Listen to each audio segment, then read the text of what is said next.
Los contenidos temáticos a desarrollar entonces durante la sesión serán revisar zonas y tipos de crecimiento del complejo craneofacial, cómo es que se va dando esto a nivel de la bóveda craneana, de la base del cráneo, del maxilar superior, de la mandíbula, y de igual manera repasaremos teorías del control de crecimiento, de las más aceptadas, ¿no? Entendiendo que hay muchísimas más. Entonces, ya desde la primera sesión advertíamos que aparecían dos conceptos muy importantes, que son el crecimiento y desarrollo. En muchos casos pareciendo sinónimos, pero en realidad hemos dicho son dos caras de la misma moneda que el día de hoy vamos a ampliar un poquito más. Cuando escuchemos entonces la palabra crecimiento, debemos de entender como el aumento en cantidad, ¿está bien? Entonces, ese aumento en cantidad puede referirse al aumento de tamaño, ¿no? Por ejemplo, cuando el niño va del nacimiento al año, nosotros sabemos que va a aumentar, ¿qué cosa? La talla, ¿no? En promedio, ¿cuánto tendremos un niño que está midiendo? Imagínate hasta 40 centímetros, ¿no? En promedio. Y hacia el año ya vemos que el niño se está aproximando al metro, ¿no? O sea, ¿qué tan rápido puede incrementar la talla del primer año? Pero luego, año a año, nosotros no vamos duplicando la talla, ¿no? Ni vamos aumentando 50 centímetros, 50 centímetros, no. Ya cada vez el aumento en talla es mucho más lento. Y lo propio con respecto al número, ¿no? Debemos de entender que este crecimiento se está dando así porque está incrementando el número de células, ¿verdad? Así como, por otro lado, podemos ver que no solo se ha aumentado la talla, sino que también se está aumentando el peso, ¿no? Eso producto justamente de esta relación del aumento de tamaño. Entonces nosotros podemos ver un niño que podría estar pesando al comienzo, ¿cuánto? 3,5 kilos, ¿no? 4 kilos de repente si es muy, muy grandecito y ya va aumentando y a través de los meses y los años va aumentando progresivamente de su peso, ¿no? Teniendo un adulto promedio, imagínense una señorita cuánto está, en promedio 56 kilos, un varón en 70 kilos, más, menos, ¿no? Otra vez alguno escuchará y dirá, no, yo peso mucho menos, otro dirá, no, yo peso mucho más. Otra vez recordemos que la individualidad es la regla, pero que todos estos cambios no se dan de golpe, sino que se van dando a través del tiempo, ¿sí? Entonces estos cambios que se van dando a través del tiempo no son otra cosa que fenómenos anatómicos y así los tenemos que entender, propios de la anatomía de cada persona. Tú decía cuando se refería a crecimiento que representa un aumento permanente e irreversible del volumen, ¿no? Este detalle de irreversible es importante. ¿Por qué? Porque vamos creciendo, aumentando de tamaño, entonces difícilmente vas a disminuir, ¿no? Salvo que estemos hablando de aumentar de peso y disminuirlo. Eso ya no es crecimiento, ¿no? Pero cuando aumentamos, tenemos que entender que hay un incremento limitado en el tiempo y espacio, en duración y magnitud. Vale decir, nosotros como seres humanos, cuando hablamos de crecimiento craneofacial, no es que estamos creciendo permanentemente, ¿no? Crecemos mientras tenemos ese potencial de crecimiento activo. Luego podrá quedar un poquito de remanente, de resto que me queda de crecimiento, pero en realidad no es la regla, ¿no? Recordemos entonces que hay momentos en que se crece más, hay momentos durante el cual todo el tiempo se está creciendo, pero ya en nuestro caso nosotros ya no crecemos, ¿verdad? ¿Por qué? Porque ya pasó nuestro tiempo de crecer, ¿sí?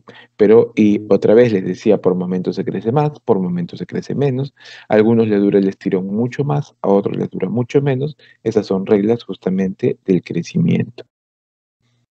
Ahora, a nivel celular, ¿qué podríamos decir del crecimiento? ¿Qué es lo que está ocurriendo? Partiendo de tener un tejido normal, ¿no? A través del tiempo, este tejido normal, por ejemplo, podría aumentar en el número de sus células, ¿verdad?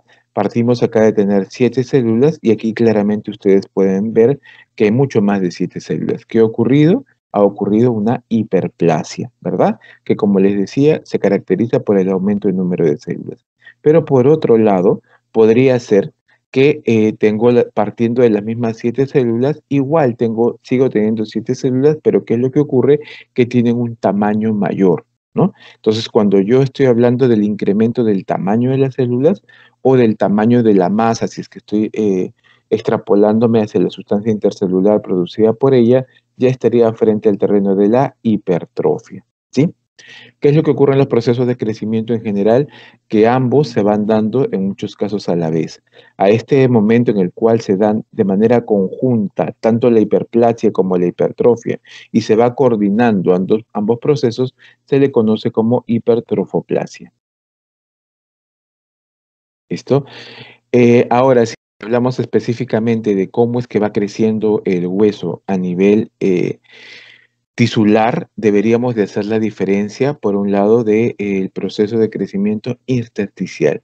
Cuando hablamos de intersticial, estamos avanzando aquí a lo que se va dando a través del intersticio, ¿no? Entonces nosotros podríamos fijarnos claramente y ver cómo es que en principio hay una sola capa de células, pero conforme pasando el tiempo, nosotros podríamos observar qué cosa, que hay un incremento en el número de células, ¿sí? Es decir, hay nuevos elementos celulares en donde en los intersticios, ¿verdad?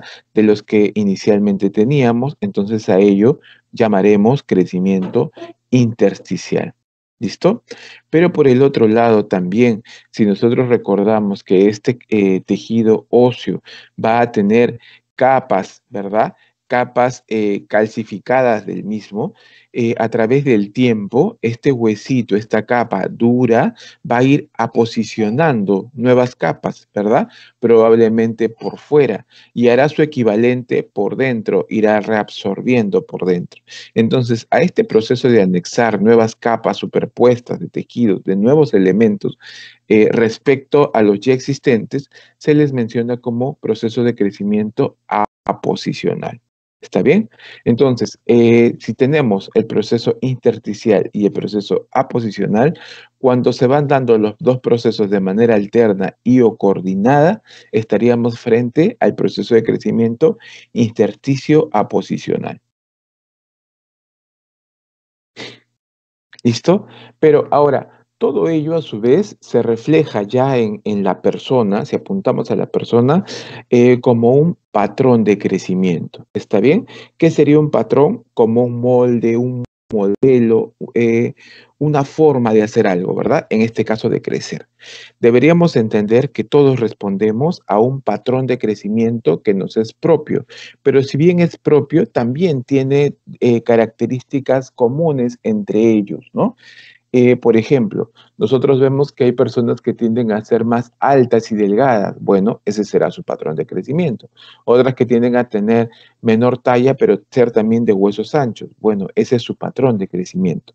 Cuando hablamos de específicamente a nivel del cráneo y la cara, mucho se habla del patrón de crecimiento vertical. Entonces, cuando hablamos del patrón de crecimiento vertical, ¿qué nos está indicando? Que tenemos un paciente que tiende a tener la cara larga. Por lo tanto, los huesos se van yendo más como hacia abajo. Pero por otro lado, podríamos tener patrones de crecimiento horizontal, ¿verdad? Entonces la palabra horizontal, ¿qué me dirá? Que los huesos no es que se van tanto hacia abajo, pero están creciendo, doctor. ¿A dónde se irán? Se irán hacia adelante. Y a eso se le llama patrón de crecimiento horizontal. ¿Estamos?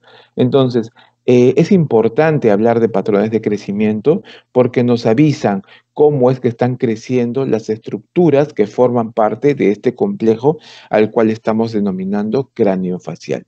Entonces, en respuesta a este patrón de crecimiento, se va a reflejar la proporcionalidad en el mismo. ¿Sí? Obviamente, si estamos hablando de crecimiento, estos cambios se irán dando a través del tiempo y sí es importante decir que tempranamente yo puedo determinar cuál es el patrón de crecimiento de un individuo, ¿no? Entonces, si yo ya sé cuál es su patrón de crecimiento, es decir, si su cara va a ser más larga o va a ser más corta, yo puedo prevenir, ¿no? Tengo previsibilidad y predictibilidad para saber cómo, hacia dónde es que va a crecer. Por lo tanto, si tiene un patrón de crecimiento que, digamos, no le conviene, ¿no? O que puede exacerbar la maloclusión que él tiene, yo podría hacer ortodoncia interceptiva. ¿Para qué? Para modificar ese patrón de crecimiento, ¿no? Para tratar de mejorar las condiciones de ese patrón de crecimiento, porque si yo no hago nada, sé que habrá una alteración importante a nivel craneofacial, ¿no? Y de hecho la ortopedia maxilar es justamente la rama de esta gran especialidad, ortodoncia y ortopedia maxilar, la que se encarga de trabajar con este patrón de crecimiento. ¿Qué podríamos hacer al respecto? Entonces, modificarlo. ¿Está bien? Ya dijimos hace un momento que no se podía detener, por lo tanto, aquello que va a crecer va a seguir creciendo, pero yo podría no detenerlo, pero sí modificarlo. Evitar que se vaya tan en sentido vertical, por ejemplo, si no me conviene, y hacer que se vaya un poquito en horizontal y al revés, siempre dependiendo de lo que le convenga al paciente. En general, se habla de una dirección de crecimiento cefalocaudal y esta dirección o esta intención de crecimiento, cuando hablamos del patrón de crecimiento corpóreo total, nos avisa, ¿no? Que cefalocaudal significa de la cabeza a la cola, ¿está bien? Es decir, de lo más alto hacia lo más bajo. ¿Y qué es lo que nos explica esta dirección de crecimiento? Nos trata de indicar que las estructuras del cuerpo van a crecer más mientras se alejen más de la parte superior de la cabeza. Así, por ejemplo, en este esquema presentado en el libro de Profit, en su capítulo de crecimiento y desarrollo craneofacial, nosotros podremos observar cómo es que la cabeza del cuerpo, por ejemplo, en un producto de 2 meses aproximadamente de vida intrauterina, puede estar representando el 50% de la longitud del cuerpo total. Pero cómo vamos viendo que a través del tiempo los miembros superiores van creciendo un poquito más, pero los miembros inferiores van creciendo muchísimo más. Entonces, si nos referimos para poder entender esto mejor, de miembros inferiores que en principio representan más o menos el 12% de la longitud total del cuerpo, podríamos ver cómo es que si en la adultez se espera que estos miembros inferiores alcancen el 50% o inclusive más de la longitud total del cuerpo. Entonces, ¿qué hemos visto? Que las estructuras que se alejan más de la cabeza crecen mucho más, ¿no? Y por el otro lado, la cabeza propiamente dicha, de ser esta mitad de longitud total del cuerpo, al final pasa a conformar más o menos el 12-15% de la longitud total de la misma, ¿no? Entonces, otra vez nosotros podemos ver cómo es que aquello que está más próximo a la cabeza crece menos, si lo quisiéramos hablar así, de aquellas estructuras que se alejan más de la cabeza. Y si ese mismo principio lo aplicamos a los elementos craneofaciales, podríamos dividir la cabeza en dos partes, ¿no? La bóveda craneana o el cráneo propiamente dicho y los huesitos de la cara. Entonces, ¿qué sabemos nosotros de los huesos propios del cráneo o del neurocráneo, ¿no? Todo niño al momento de nacer se ve como cabezoncito, ¿verdad? Entonces, y esta figura hace ver un poco a lo que vemos normalmente en las películas que llaman a los aliens, ¿no? Donde se ve un gran tamaño del elemento neurocraneal, pero por otro lado un pequeño tamaño del elemento viscerocraneal o propiamente de la cara, ¿no? Justamente porque en qué se basan estos diseños de Alien, se basan en las presentaciones que tendremos inicialmente del cráneo, ¿sí? Pero nosotros sabemos que conforme vamos creciendo, los huesos que forman el cráneo propiamente dicho, es el neurocráneo, proporcionalmente crecen mucho menos que los huesos que se refieren o están formando la cara, ¿no?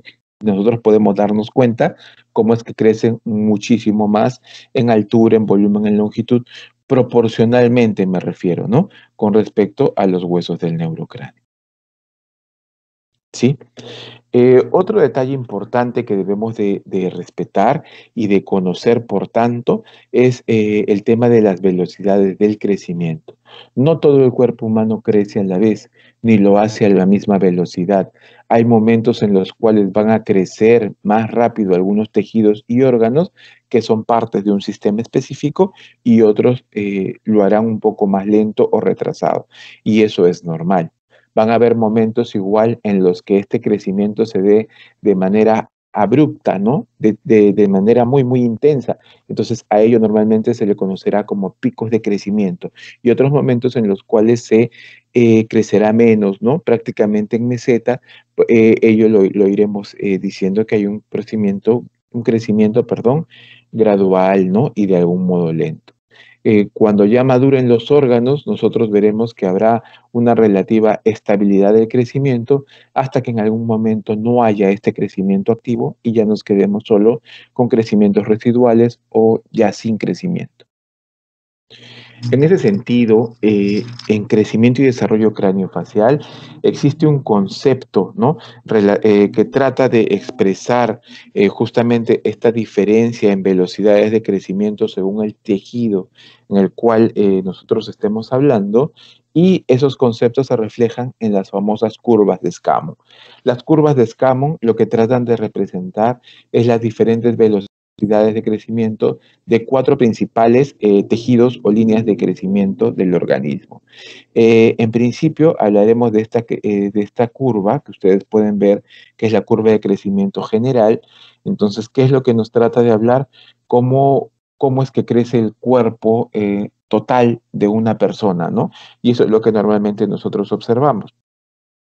Decíamos al inicio cómo es que del momento de nacimiento hacia los primeros 3 años de vida, esto crece de manera abrupta, ¿no? Todo el cuerpo va creciendo, pero luego ya a partir de los 3, 4 años, ya el crecimiento, si bien es cierto, sigue siendo sostenido, no es tan como en este sentido vertical, ¿no? Se va creciendo, sí, pero como de a poquitos, ¿no? Ese de a poquitos va a cambiar cuando lleguemos al pico del crecimiento puberal, ¿no? Con esa gran diferencia que ustedes ya conocen, y es que las mujeres tienden a estirarse mucho antes que los varones, ¿verdad? Los libros que hablan a este respecto dicen que las mujeres pueden estirarse 2 años en promedio antes que el varón, y de igual manera termina de crecer en ese mismo espacio de tiempo, ¿no? Pero cuando crece lo hace de manera abrupta, ¿no? Por ello es que nosotros vemos, por ejemplo, en aulas de sexto de primaria o de primero de secundaria, niñas comparativamente hablando mucho más altas que los varones, ¿verdad? Y se los ve más desarrolladitas. Y también en este momento, que es otra cosa que vamos a conversar luego cuando hablemos de la línea genital, no es de sorprendernos que en esos periodos de tiempo la mayoría de niños, de niñas, perdón, empiezan con su menarquia, ¿verdad? Es decir, empiezan con su maduración genital. Se sienten como que más mujercitas, ¿no? Se van sintiendo también como que más creciditas. En el caso del varón, eso va a demorar todavía un poco más, por eso es que se va a dar de manera posterior y de manera análoga, cuando hablamos de crecimiento genital, va a demorar más, pero todavía se va a sostener mucho más, ¿no? Por ello es que si la niña puede dejar de crecer a los 14 años, el varón puede dejar de crecer a los 16 años o inclusive prolongarse hacia los 18 años, ¿no? Y se sabe además que hay un crecimiento residual importante a nivel de frente, nariz y mentón, que puede llegar en promedio hasta los 21 años, repito, sobre todo en el caso del varón, ¿no? Entonces, estas líneas de crecimiento general nos habla de cómo crece el cuerpo en su totalidad. En este proceso ha sido inevitable hablar de la línea de crecimiento genital, porque efectivamente para nadie es un secreto que durante los primeros años de vida este crecimiento es bastante estable, ¿no? Bastante lento, por decirlo hace un momento, de algún modo, perdón. Va creciendo, aumentando en volumen en general en respuesta al aumento de talla de la persona, pero alcanza, ¿no?, su máximo crecimiento, ¿dónde? En relación a este crecimiento puberal, porque también tiene un disparo, ¿no? Decíamos en el caso de las niñas la menarquia, en el caso de los varones no hay este evento tan abrupto, sí hay la aparición, como ustedes saben, de las poluciones nocturnas, ¿no? De estos famosos sueños húmedos que nos van avisando que los niños van empezando a madurar en su línea genital, ¿sí? Y desde ese momento, ustedes ya saben que genitalmente las personas estarían listas para la procreación, ¿sí? Pero también deberíamos entender cómo es que, si bien es cierto, los genitales están listos para la procreación, la línea corpórea total nos avisa que el cuerpo de estas niñas no están listas para la procreación, ¿verdad? Por eso es que se considera que las niñas, por ejemplo, cuando salen gestando en edades tempranas, estas gestantes adolescentes pasan a llevar embarazos de riesgo, ¿verdad? ¿Por qué de riesgo? Porque en su cuerpito no ha terminado de crecer ni de madurar para poder alojar al individuo en su interior, ¿no? Se dice que estamos frente a una niña que lleva dentro otro niño, ¿no? Y que ambos van a necesitar atenciones de ese tipo. Por otro lado, hablamos de la línea neural. Escamon hace precisión a este respecto, y Cabría mencionar que nosotros vemos en varios comerciales de leche, ¿no? Por ejemplo, que nos dicen, durante los primeros años de vida, tu niño desarrolla su cerebro y en general su tejido neural. Pues nosotros podemos ver de esta curva que en realidad esa afirmación es correcta, ¿verdad? Porque es en ese momento que estamos frente a los superhombres, ¿no? Esas personas que pueden aprender todo, ¿no? Absolutamente todo lo que se les va dando. ¿Por qué? Porque tienen una gran plasticidad, un gran potencial de crecimiento neural. Pero es que tampoco debemos de abusar de él mismo, ¿no? Sino que debería de ser él mismo estimulado de manera adecuada. Y luego de ello, si bien es cierto, no tenemos un crecimiento sostenible, sí se ha demostrado a través del tiempo que se puede mantener de algún modo esta plasticidad neural a partir de incorporar elementos de gimnasia neural, ¿no? Es así que nosotros como adultos deberíamos de estar permanentemente utilizando la lectura, utilizando elementos de procedimiento lógico que nos permitan estar activos. Y ya cuando estamos frente a una persona de la tercera edad, un adulto mayor, nuestros famosos abuelitos, sí deberíamos de tratar igual que hagan algunos ejercicios justamente que busquen que su tejido neural se mantenga funcional, ¿no? Así, por ejemplo, los veremos que como volviendo a ser niños, empezarán a desarrollar de repente, podríamos pensar en rompecabezas, en pupiletras o en general diferentes actividades que le impliquen a ellos actividad neural, ¿no? ¿Para qué? Para que esto se sostenga, no se vaya a caer. Y de otro lado, en estas fechas se está hablando mucho de la importancia de tener sistemas inmunológicos funcionales, ¿no? Sistemas inmunológicos que respondan a estos ataques, por ejemplo, en esta emergencia por virus, ¿no? Entonces tenemos que saber que este crecimiento linfoide que se refiere a los tejidos de defensa se dan de manera muy intensa durante los primeros años de vida y tal vez por ello es que los niños en general están respondiendo bien a los ataques del virus, ¿no? ¿Por qué? Porque tienen la posibilidad de desarrollar rápidamente defensas al mismo. De algún modo, en correspondencia inversa al patrón, al estirón de crecimiento del cual mencionábamos hace un momento, conforme llegamos a estas etapas, nosotros podemos ver cómo es que esta línea tiende a decrecer, ¿no? De algún modo, hacia la adultez, nosotros vamos a ver que estas líneas se alcanzan y van sosteniendo una estabilidad a través del tiempo. ¿Sí? Ahora, por qué crecen, ¿no? ¿A qué factores se podrían deber ellos? En el libro de Bellini, nosotros vamos a encontrar que se hablan de factores primarios de crecimiento, es decir, los grandes factores que hacen que los huesos crezcan, y por ahí se habla en principio de la herencia, ¿no? De la herencia, así como del factor genético que puede hacer que las personas crezcan más o menos.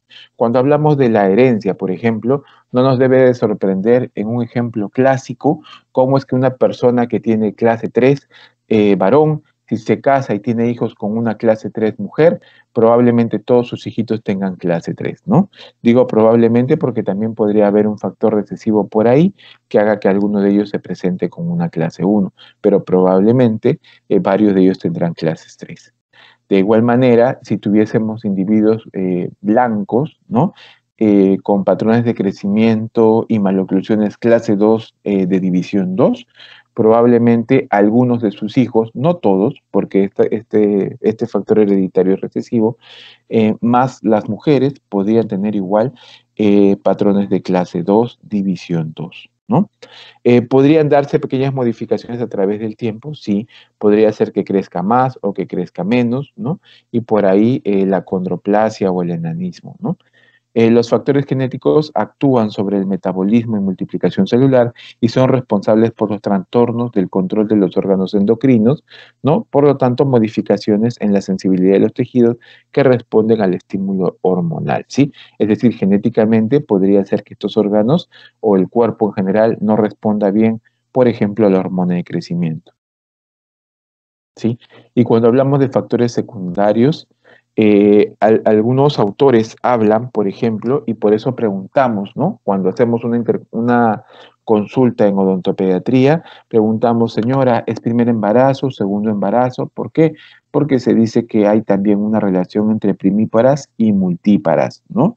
Así como la duración o pausas en la gestación. Es decir, si han sido embarazos muy seguidos, probablemente la talla sea proporcionalmente menor a lo que si fuesen separados entre sí. Si hubiese un tiempo, ¿no?, de espera entre uno y otro. También se habla de si el embarazo fue a término o no, ¿no? Justamente por esta condición de gestaciones muy próximas, muchas veces no se logra que los embarazos sean a término, ¿no? Y ello también podría estar relacionado con cuánto crecen las personas, ¿no? Pero ustedes saben que tampoco eso es regla, ¿verdad? Por ahí alguien dirá en sala, oye, pero yo soy siete mesino y soy el más alto de mis hermanos, por ejemplo. Sí, pues ese tipo de variaciones ocurren, pero no se olviden que estamos hablando de generalidades. De igual manera, cuando hablamos del tema de la alimentación, ¿no? Lo que vemos en muchas comunidades, en estos reclamos por las intoxicaciones en el plomo, con el plomo o con el mercurio, ¿no? Cuando están próximos a estos lavaderos de oro clandestino o a fábricas que en general liberan productos de desecho que pueden atentar con el crecimiento y desarrollo, no solo craneofacial, ¿no? Sino inclusive el desarrollo neural. Entonces vemos que esta gente no basta con decirle, no, pero ¿por qué se quejan si igual les dan colegio, igual les dan bono, igual están ganando cosas? No. De hecho, muchos de estos productos derivados pueden afectar y de hecho afectan, como les decía, a varios órganos importantes, ¿no? El hecho de que haya tempranamente enfermedades como tuberculosis, polio, sífilis, malaria, ¿no? O adenoidismo podrían estar relacionados igual con el crecimiento y desarrollo total y específicamente craneofacial. Si durante el embarazo hay intoxicaciones, hay alcoholismo, podríamos tener inclusive importantes malformaciones craneofaciales, ¿sí? Ya les decía hace un momento el detalle del niño prematuro o en este caso de si ha tenido sufrimiento fetal durante el parto, también podría estar relacionada y alterar este crecimiento craneofacial, ¿no? Se dice además que la proximidad al nivel del mar podría estar relacionada con el aumento o no de la talla, ¿no? De igual manera, se piensa que ambientes más sanos como el campo podrían estimular este crecimiento, ¿no? Existen también factores hormonales, como les decía, la carga genética hace que se acepte o no ello, pero de por sí la persona debería tener buenos niveles de estas hormonas, ¿no? Porque son las que van a regular el crecimiento. La idea tampoco no es tener en extremo ellas. Cantidades excesivas, por ejemplo, de somatotrofina, podría hablar de acromegalias o de gigantismo. Y en su extremo, el tener menos de ella podría hablar de cretinismos o de enanismos, ¿verdad? Entonces va a ser muy, muy importante que el individuo tenga niveles regulares de estas hormonas para que su crecimiento se dé de manera armónica, de manera proporcional, ¿no? Las hormonas gonadales ejercen también influencia sobre el crecimiento. Así se habla que el andrógeno estimula la síntesis de los tejidos, es decir, los caracteres sexuales secundarios en el sexo masculino. Y ustedes ya saben, el estrógeno también tiene que ver con la inhibición del crecimiento, ¿sí? Y acelera el proceso de fusión epifisiaria. Es decir, eh, cuando la niña regla, ustedes saben que avisa, ¿no? Cómo es que este hueso ya se tiene que soldar. ¿Por qué? Porque pasa a ser como los huesos de un adulto. Algunas hormonas adrenocorticales, como la cortisona, por ejemplo, también se les ha encontrado interviniendo, funcionando como antagonistas de la somatotrofina, es decir, regulando, ¿no? De algún modo disminuyendo esta posibilidad de crecimiento. Entonces, esa carga hormonal, por ejemplo, importante también para ver si la persona puede crecer o no puede crecer. A la fecha se está reportando muchas alteraciones a este respecto, ¿no? Inclusive podíamos ver, ¿no? Y tengo de cerca también el conocimiento de algunos pacientes, por ejemplo, varones muy niños con somatotipos importantes, ¿no? Que los veíamos grandes, ágiles, fuertes, que destacaban, por ejemplo, durante los primeros años de su adolescencia, ¿no? Y se les veía como grandes promesas, por ejemplo, para deportes de alto rendimiento, como puede ser el fútbol. Pero por consejo, igual durante la consulta, se le decía a sus papás, ¿y por qué no le haces ver sus factores de crecimiento, ¿no? Y cuando le hacen su evaluación, sí, ¿no? Por si acaso, su dosificación hormonal resulta que la persona tenía un exceso, ¿no? De este crecimiento, pero en realidad también se había podido regular y ver que en realidad estaba llegando a su tope, es decir, se estaba comportando, si me permiten la expresión, un poco como se comportan las niñas con respecto al crecimiento, ¿no? Estaba creciendo muy tempranamente, pero también se estaba proyectando que muy tempranamente iba a cesar su crecimiento, ¿no?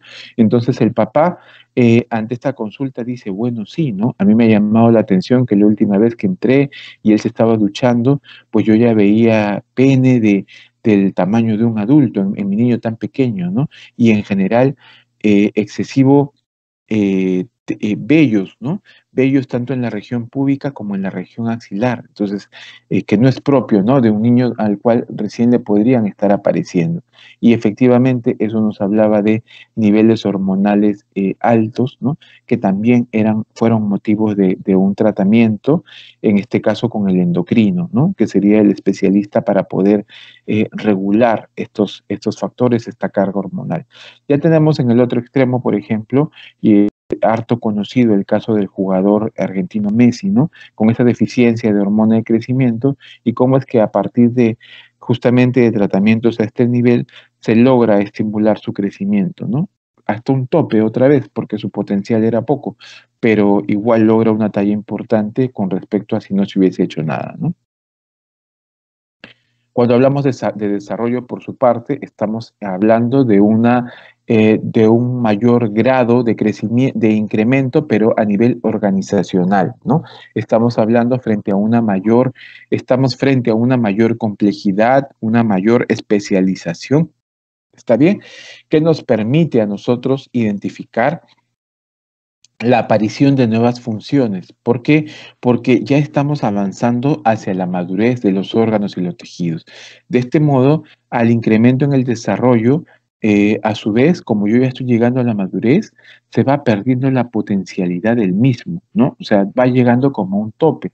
Es decir, si yo al comienzo me era difícil mantenerme en pie, luego logro caminar, luego logro saltar y por último terminar de eh, subir escaleras rápidamente, pues pasado ello ya no voy a hacer más, ¿no? O sea, luego de saltar, ¿qué correspondería? Volar. No, yo ya no puedo volar, ¿no? Entonces, ¿qué significa? Que ya voy perdiendo el potencial de ir desarrollando estas nuevas funciones, ¿sí?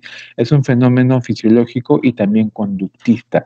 Se dice conductista porque hay que ir estimulándolo para que se vaya desarrollando cada vez mejor, ¿no? Va a ir respondiendo también a estímulos, entonces desarrollaremos mejor aquello que se estimule más. Por ahí cuando hablamos de psicomotricidad, por ejemplo, y era lo que me refería cuando hablábamos de la locomoción, ¿no? Gruesa, pero también tenemos la psicomotricidad fina, ¿no? Y es lo que se estimula igual durante las primeras etapas. Por ejemplo, no es que nosotros al comienzo podemos escribir de manera rápida, sea con letra script o sea con letra cursiva, ¿no? Eso igual se va ganando de a pocos. ¿Por qué? Porque tenemos estimulación psicomotriz que nos va enseñando a coger cosas, ¿no? De elementos de mayor volumen hasta elementos mucho más pequeñitos que tengan el tamaño equivalente al diámetro de un lápiz, por ejemplo, y nos permita a nosotros ir desarrollando estas funciones, ¿sí? Ahora, hablando específicamente del tejido óseo, debería osteogénesis, ¿verdad? Es decir, cómo es que se forma el mismo y debemos de saber que el hueso se va a formar a través de dos posibles precursores. Por un lado, estamos hablando de membranas que regulan este crecimiento, en cuyo caso se hablará de osteogénesis intramembranoso, y por el otro lado vamos a encontrar que entre hueso y hueso en muchas zonas vamos a encontrar cartílagos, ¿no? O inclusive como parte de estos huesecitos, y ese cartílago será el formador primario del hueso, por lo tanto estaremos frente a osteogénesis de tipo endocondral. ¿Está bien? Repito entonces, las osteogénesis serán de dos tipos, intramembranosa y endocondral. Y si por ahí escuchamos en algún momento que hablan de osteogénesis o de osificaciones mixtas, no nos debemos de preocupar, nos están avisando que un hueso o partes de hueso se osifican tanto por factores intramembranosos como por factores endocondrales. ¿Está bien? Solo para recordar, esto es algo conocido por ustedes, pero a nivel celular, en el tejido óseo, nosotros sabemos que tenemos osteoblastos, como la célula joven, ¿verdad? Que va a formar tejido óseo. Tenemos osteocitos, como la célula madura, aquella que va a ayudarnos a regular el crecimiento óseo, ¿está bien? Por mucho tiempo se decía que el osteocito era simplemente el osteoblasto que se había quedado atrapado, ¿no? En la matriz calcificada y por lo tanto era como el hueso tonto que se dejó atrapar. En el tiempo ya se sabe que no es así. Este osteoblasto logra su maduración cuando es osteocito y como osteocito que es importante que esté al interior del hueso propiamente dicho, ¿no? De este ya huesito calcificado, porque a través de los receptores que él logra desarrollar va a poder regular desde estas posiciones el crecimiento adecuado óseo, ¿no? Y por otro lado, también nosotros sabemos que existe importantísimas también estas células osteoclásticas, los osteoclastos, perdón, que cuando trabajan de manera alternada, ¿no? Con los osteoblastos, es decir, los osteoblastos en cierta parte formando nuevo hueso y los osteoclastos por otro lado reabsorbiendo hueso antiguo, podemos pensar en una remodelación ósea efectiva. ¿Está bien? ¿Y quién es el que va a regular? Hoy osteoblasto posiciona más o osteoclasto reabsorbe más, el osteocito, ¿no? Por sus mecanismos reguladores. Y en medio de estas células, nosotros sabemos que hay una sustancia intercelular, ¿no? Con la particularidad que está hecha para calcificarse, ¿no? A diferencia de otros tejidos que nosotros sabemos, ¿no? Que cada vez más se está reportando, porque no sé, que en los tejidos musculares o en tejidos ligamentosos se están observando calcificaciones, ¿no? Inclusive para ustedes no es ajeno saber que a veces en la pulpa encontramos igual calcificaciones o inclusive en el ligamento periodontal o en las glándulas, no debiendo ser ello, ¿no? Pero bueno, en condiciones normales el tejido óseo sí está preparado y debería calcificarse, y eso es normal. ¿Cómo es que va a crecer el hueso? A nivel postnatal se describen dos mecanismos de crecimiento óseo. Por un lado, la remodelación, que es lo que estábamos conversando cuando hablábamos de las células, en un lado va a haber la posición de nuevo hueso, ¿no? Este positivo significará que hay una zona de actividad osteoblástica importante, porque estos osteoblastos van permitiendo esta posición de nuevo hueso, pero por otro lado van a haber zonas de reabsorción, ¿no? Como su mismo nombre lo dice, se va a reabsorber el hueso y esas serán zonas de actividad osteoclástica. ¿Está bien? Entonces, por partes, el hueso de manera proporcional, ya hablando específicamente a nivel craneofacial, se irá reabsorbiendo y posicionando en respuesta a las nuevas necesidades que vayan teniendo estos huesitos. Pero por otro lado, también hablaremos de el desplazamiento. El desplazamiento entendido como el cambio de ubicación de todo el huesito, ¿verdad? Por ejemplo, se dice mucho que la mandíbula, específicamente a nivel de su rama, se remodela mucho, ¿no? Partiendo de ser muy pequeñita y muy corta al momento de nacer porque no tiene dientes, ¿verdad? Luego va ganando en altura para poder y va desplazando, va remodelándose un poquito hacia atrás para poder alojar a los dientes deciduos, ¿sí? Se completan los dientes deciduos, pero ya cuando vengan los dientes permanentes, oh maravilla, además de los 20 dientes que tenemos, necesitamos espacio para las molares permanentes. Entonces, ¿qué ocurre con esta rama mandibular, que es de la que estábamos hablando?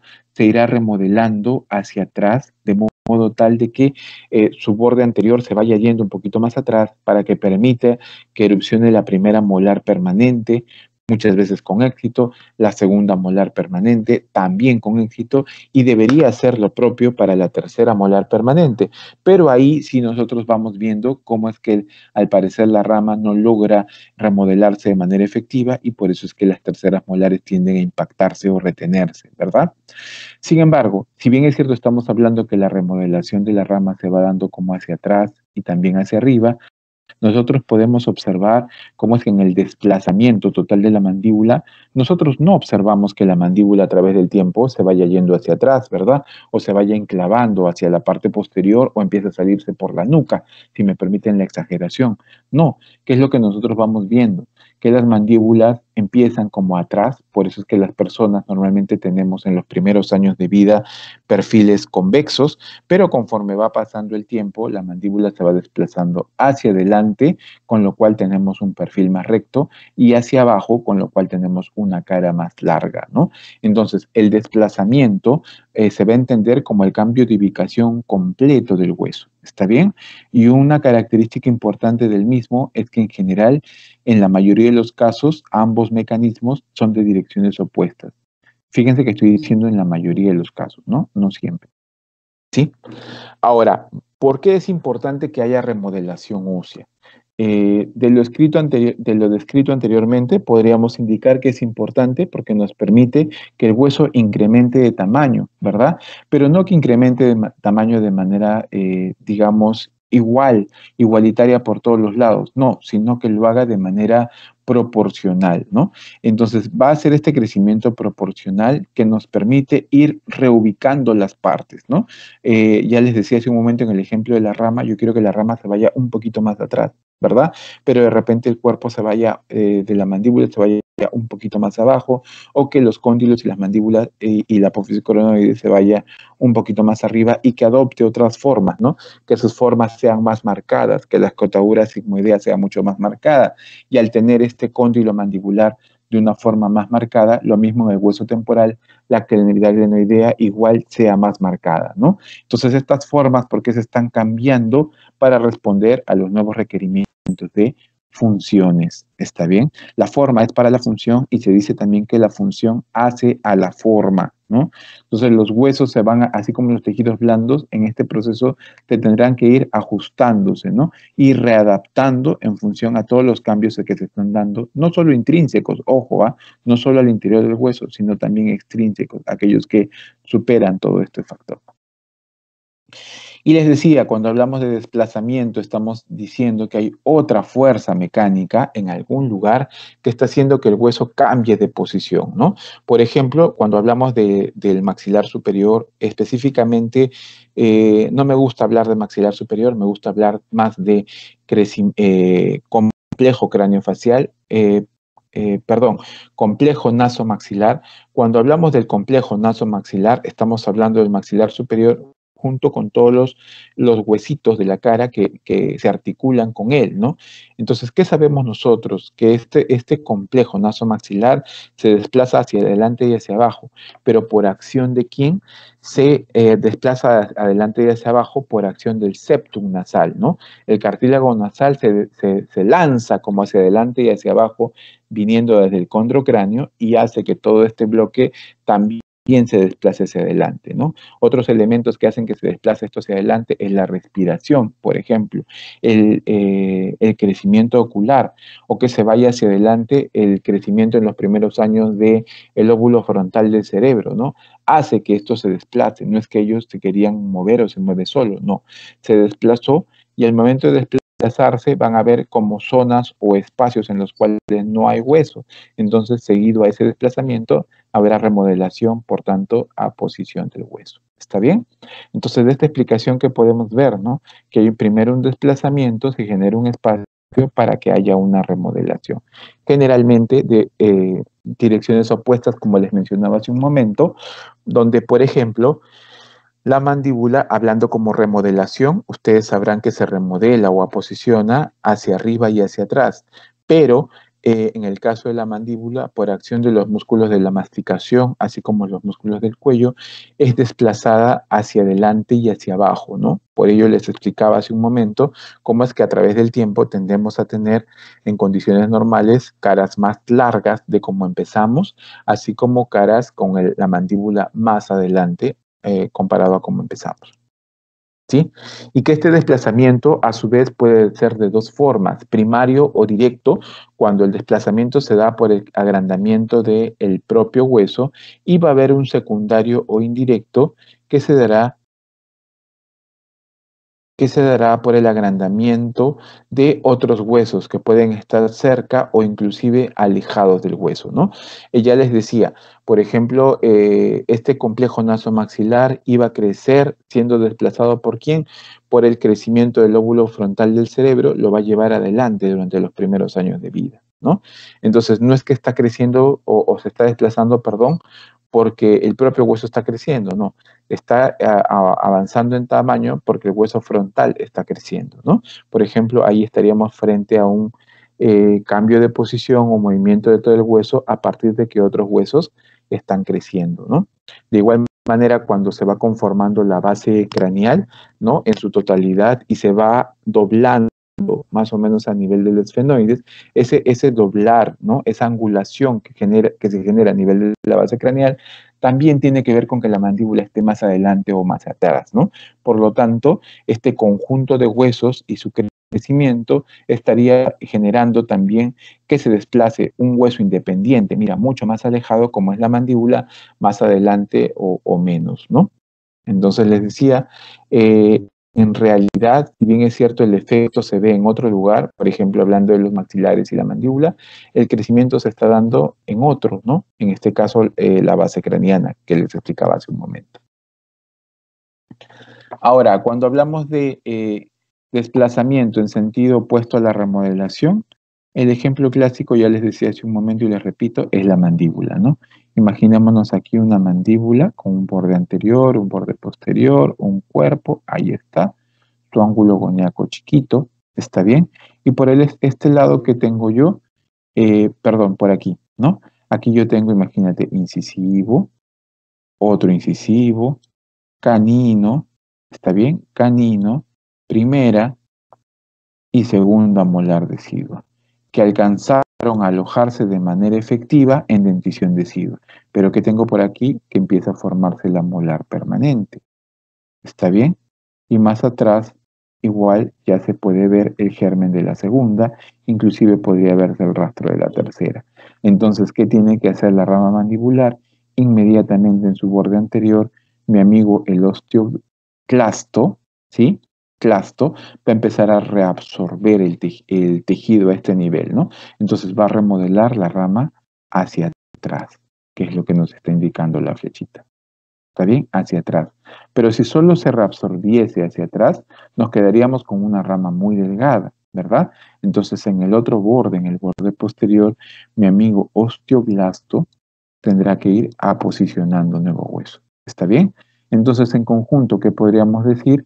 Sí, que esto se está remodelando hacia atrás, ¿verdad? La rama se está remodelando hacia atrás y a su vez, como estas molares van a ser más altas, va a tener que ir remodelándose también hacia arriba.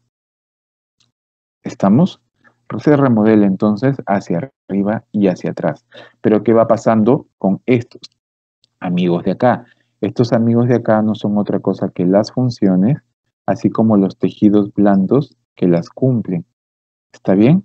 Entonces, por efectos de la masticación, de la respiración, de la deglución, o también podríamos decirlo de otra manera, ¿no? Por efectos de los músculos de la masticación, esta mandíbula, así como los músculos del cuello, que participan en las funciones antes descritas, esta mandíbula es desplazada hacia adelante, pero también es desplazada hacia abajo. ¿Está bien? Entonces podemos ver cómo es que en este ejemplo, ¿no? La remodelación es principalmente hacia arriba y hacia atrás, pero el desplazamiento se está dando, y es lo que yo puedo ver, más hacia adelante y hacia abajo, ¿sí? Y esto es lo que ocurre más, es lo más frecuente, pero no es la regla tampoco, ¿ah? Ojo, es la más frecuente que el desplazamiento tenga dirección opuesta a la remodelación, ¿sí? Pero hay otros casos en los cuales, mira, la remodelación tiene la misma dirección que el desplazamiento. ¿Está bien? El ejemplo clásico de este es el maxilar superior, específicamente el paladar duro, ¿no? Entonces, en el paladar duro, yo sé que se desplaza hacia adelante y hacia abajo, y de igual manera se va remodelando así, ¿no? Hacia adelante y hacia abajo. Nosotros podemos ver cómo es que el piso de las fosas nasales se va reabsorbiendo y la bóveda palatina se va posicionando. ¿Para qué? Para que acá yo pueda respirar, ¿no? Pueda respirar de manera efectiva y en este otro lado yo pueda comer de manera efectiva y hablar de manera efectiva y respirar de manera efectiva, ¿no? Entonces podemos ver cómo es que tanto la dirección de remodelación como de desplazamiento coinciden, ¿no? Pero repito, no es la regla, ¿no? No es lo más común. Ahora, también se habla del principio de la B de Englow, ¿no? Este principio de la B de Englow nos dice, ¿no? Por ejemplo, si yo estuviese acá frente a un maxilar superior, o lo propio frente al cóndilo mandibular, se dice que todas las estructuras que tienen esta forma de B o de V, como lo quieran denominar, siempre van a tener la zona de absorción por fuera de la V, pero la zona de aposición en la cara interna de la V, ¿no? Esa es una regla anatómica, ¿sí? Ya decíamos hace un momento la importancia de la reubicación, ¿no? Se están reubicando qué cosa las partes, ¿sí? Si somos estrictos, la mandíbula está como en la misma posición, ¿verdad? Pero en este aumento de tamaño se están reubicando las partes, ¿no? La rama está yéndose más hacia atrás, ¿sí? En el maxilar superior, el arco maxilar y el paladar se mueven hacia abajo a través del proceso de reubicación, ¿no? Existen depósitos en la superficie oral junto con reabsorción en la superficie nasal.